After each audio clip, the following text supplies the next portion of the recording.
بسم اللہ والصلاۃ والسلام علی رسول اللہ۔ معزز ناظرین گرامی، السلام علیکم ورحمۃ اللہ وبرکاتہ۔ صرف اونٹ ہی نہیں بلکہ ہر چوپا میرے اور آپ کے آقا حضرت محمد مصطفیٰ صلی اللہ علیہ وآلہ وسلم سے پیار کیا کرتا تھا۔ حضرت انس جو کہ خادم رسول ہیں، 10 سال تک رسول اللہ کی معیت میں رہے، رسول اللہ کی خدمت کرتے رہے۔ آپ بیان کرتے ہیں کہ ایک دفعہ آقا علیہ الصلوۃ والسلام اور آپ کے دونوں یار ابو بکر اور حضرت عمر رضی اللہ تعالیٰ عنہ، آپ ان کے ساتھ ایک باغیچے کے اندر داخل ہوئے تو سامنے سے ایک بکری وہ آتی ہوئی دکھائی دی۔ وہ بکری جو ہی پیارے مصطفیٰ صلی اللہ علیہ وآلہ وسلم کی بارگاہ میں پہنچی تو اس بکری نے سب سے پہلے مصطفیٰ کی بارگاہ میں سجدہ کیا۔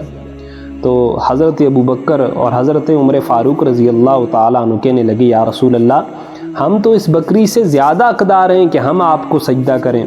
تو رسول اللہ صلی اللہ علیہ وآلہ وسلم نے ارشاد فرمایا کہ میری شریعت میں کسی انسان کے لیے جائز نہیں ہے کہ وہ اللہ کو چھوڑ کے غیر اللہ کو سجدہ کرے۔ اور دوسری روایت حضرت عائشہ رضی اللہ تعالیٰ عنہ سے، آپ فرماتی ہیں کہ ہمارے گھر میں ایک بکری تھی، جب رسول اللہ صلی اللہ علیہ وآلہ وسلم گھر کے اندر جلوہ افروز ہوتے تو وہ ایک کونے میں جا کے کھڑی ہو جایا کرتی تھی، اچھلتی کودتی اور پھرنا اور ادھر ادھر جانا آنا اس نے موقوف کر دیا ہوتا۔ جب حضور پاک صلی اللہ علیہ وآلہ وسلم گھر سے باہر تشریف لے جاتے تو وہ بکری جو ہے ادھر ادھر آنا جانا شروع کر دیتی۔ اب محدثین کرام نے یہاں پہ 2 نقطے بیان فرمائے۔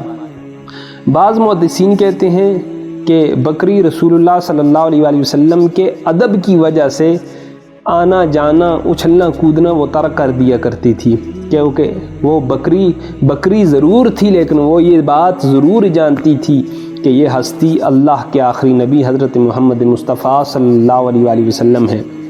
اور بعض محدثین اس کو محبت کا مظاہرہ قرار دیتے ہیں، کیونکہ بکری رسول اللہ صلی اللہ علیہ وآلہ وسلم کے ساتھ محبت کرتی تھی۔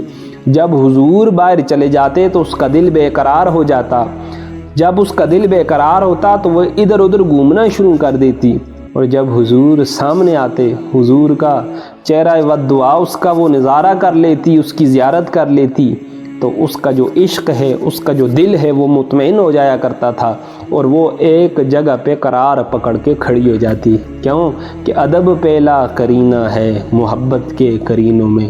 تو جانور بھی حضور کو جانتے تھے، حضور سے محبت کرتے تھے اور حضور کی بارگاہ میں اپنے شکوے شکایتیں پیش کرتے تھے۔ تو اللہ تعالی ہمیں بھی رسول اللہ سے ایسی محبت کرنے کی توفیق عطا فرمائے کہ جس طرح رسول اللہ کے غلاموں نے رسول اللہ سے محبت فرمائی ہے۔ وما علینا الا البلاغ المبین۔